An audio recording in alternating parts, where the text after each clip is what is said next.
হাজার জামাত নামাজ আদায় করেছি। 9টা থেকে আমাদের আরম্ভ করে আমাদের জামাত দাঁড়িয়ে গিয়েছে প্রায় এখানের মধ্যে 400-500 মানুষ। আমরা এখন ঈদুল আজহার নামাজ আদায় করেছি।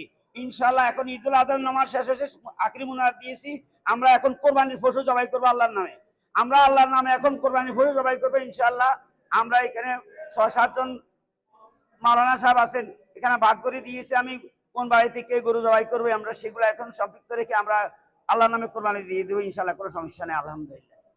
কেমন ঈদের দিন আমরা সৌদি আরবের সাথে একসাথে ঈদ উদযাপন করি এবং বাচ্চাদেরকে নিয়ে ঈদের মাঠে আসাতে অনেক ভালো লাগছে। সবাইকে ঈদের দাওয়াত রইল, ঈদ মোবারক। আলহামদুলিল্লাহ, অন্যান্য বছরের মতো এবারও আমরা ঈদ উদযাপন করেছি। আলহামদুলিল্লাহ আমাদের নামাজ সমাপ্ত হয়েছে, ইনশাল্লাহ আমরা কিছুক্ষণ পরেই কোরবানি করব।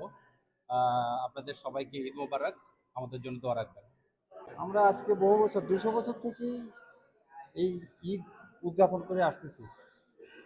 সবার সাথে আনন্দ উৎসব ভাগাভাগি করেই আমরা করে আসতেছি ইনশাল্লাহ। আলহামদুলিল্লাহ এখানে অনেক লোকে আছেন আজকে 200 বছর থেকে, এটা চলে আসতেছে এবং ভবিষ্যতেও চলবে ইনশাল্লাহ, আমরা আশা রাখি।